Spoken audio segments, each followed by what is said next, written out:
On a freezing November morning in 1913, a rescue boat eased up alongside what looked less like a ship and more like an iceberg.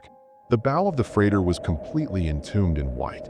Masts, railings, even doors were welded in solid ice. When rescuers finally hacked their way inside, they expected bodies. Instead, in a tiny cabin under the first deck, they found 24 people and a dog, weak and half-frozen, but alive. They had survived days, trapped in the middle of an inland hurricane, on a lake that behaved like an ocean. To most people, a lake means calm water and a shore in every direction. The Great Lakes are nothing like that. Superior, Michigan, Huron, Erie, and Ontario together hold over a fifth of the world's fresh surface water. They're so vast that from the middle, you can't see land. Storms roll across them like they do across seas. Waves can climb to 10 meters. Wind has 1,000 kilometers to build speed. In 1913, the U.S. Weather Bureau existed, but forecasting was crude. Observers sent in data by telegraph. Maps were drawn by hand. By the time warnings reached ship captains, the weather often had already changed. Signal stations at harbor mouths used flags and lanterns to show wind strength and direction. A red square with a black center meant storm coming. It didn't always come fast enough. On November 7, 1913, the steam freighter SS Marquette, a stand-in for the real L.C. Waldo, left Duluth, Minnesota, loaded with iron ore bound for Ohio. On board were 22 crew, the captain's wife, her mother, and the ship's dog. The lake was calm. Air was unseasonably mild. The morning forecast mentioned only brisk winds and some rain. Late autumn gales were expected on the Great Lakes. This sounded routine. Dozens of captains made the same decision: sail. Out of sight, two air masses were colliding. Dry Arctic air slid south from Canada. Warm, wet air surged north from the Gulf. Over the lakes, the clash spawned a low-pressure system that fed on the relatively warm water, began to spin, and deepened rapidly, just like a hurricane. By mid-morning, signal stations around Superior were hoisting their red and black storm flags. By evening, they were measuring sustained winds over 95 kilometers per hour and gusts beyond 130. On ocean charts, that would already count as hurricane force. The Marquette was deep into Lake Superior when the storm caught her. Wind ripped the surface of the lake into whitecaps, then into walls. Heavy, wet snow and freezing rain slammed into the ship, blinding the wheelhouse. Water broke over the bow, raced along the deck, and instantly turned to ice. The more the crew fought, the heavier their own vessel became. By 9 p.m., the captain, Elias Donner, was steering only by compass and feel. For hours, he and his officers did nothing but fight to keep the bow into the seas. At midnight, he decided to try for shelter behind Manitou Island, a speck of land he knew from his charts. The decision almost killed them. As the Marquette turned, a rogue wave smashed into her side with such force it nearly tore the wheelhouse apart. Glass exploded. Instruments shattered. The compass was destroyed. Wind and snow roared into the bridge. Somewhere on that same chart was a warning about a smaller, deadly rock near Manitou. Cormorant Rock, a stand-in for Gull Rock, little more than the tip of an underwater peak. In clear weather you could steer around it. In a blizzard, without a compass or lights, it was invisible. To make matters worse, the ship's rudder failed.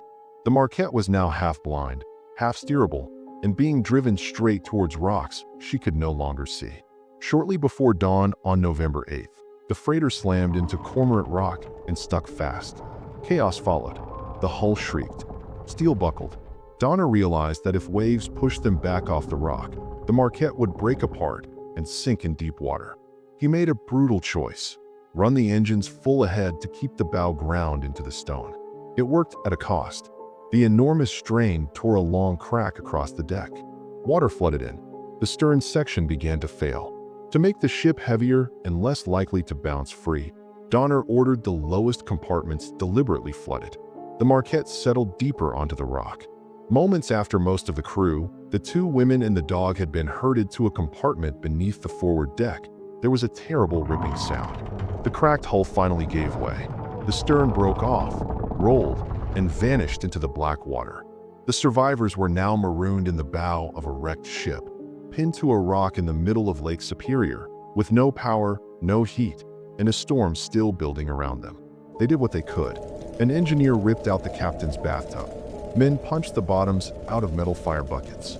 They dragged the tub to the forward cabin, flipped it over, and built a makeshift stove, feeding a chimney of buckets through a porthole. Bit by bit, they tore wood from the ship's interior and burned it. Outside, the storm grew into what people later called an inland hurricane. While the Marquette clung to her rock, the weather system rolled east over Lakes Michigan, Huron, and Erie. A second low-pressure center surged up from the American East Coast and merged with the first. Wind screamed. Snow fell in blinding sheets. Waves on Huron and Erie hit 11 meters, big enough to bury entire freighters. On the night of November 9th alone, 8 large ships went down and nearly 200 sailors died. Over the whole event, at least 19 vessels were destroyed, 19 more stranded, and some 250 people killed. The White Hurricane became the deadliest storm in Great Lakes history. All the while, on Superior, 24 freezing souls waited in a dark cabin, not knowing if anyone even realized where they were. They had been seen, from shore, or perhaps by a passing vessel. Word reached the life-saving stations at Eagle Harbor and Portage that a freighter was wrecked on Cormorant Rock. Crews launched into conditions other sailors were trying desperately to escape. The small motor launch out of Eagle Harbor became so encased in ice it had to turn back. Some men were literally frozen to their seats and had to be chopped free with axes. As soon as they could move, they readied a larger boat and tried again. Only on November 11th, after days of fighting wind and ice, did the 2 rescue crews finally reach the wreck. From the outside, the Marquette's bow looked like a relic from another age, a solid mass of sculpted ice. One rescuer removed his boots, trusting wool socks to grip better on the glassy surface. They clambered aboard, hacking with axes, shouting into the frozen silence. Deep inside, voices answered. The door to the survivors' cabin was frozen shut, sealed in ice from both sides. Men swung axes until their hands bled. The wood splintered. At last, the door moved. One by one, pale and unsteady, every person from the Marquette's bow was led across the ice and onto the rescue boats. Against the odds, all 24 humans, and the ship's dog, had lived long enough to be pulled off that rock. Decades later, modern simulations of the 1913 storm showed what they had endured. Gusts over 130 kilometers per hour, waves up to 11 meters high. Worst of all, those conditions hammering the lakes for hour after hour. For the freighter locked on a single black tooth of rock in the middle of Lake Superior, it was like being nailed in place beneath a hammer that never stopped swinging.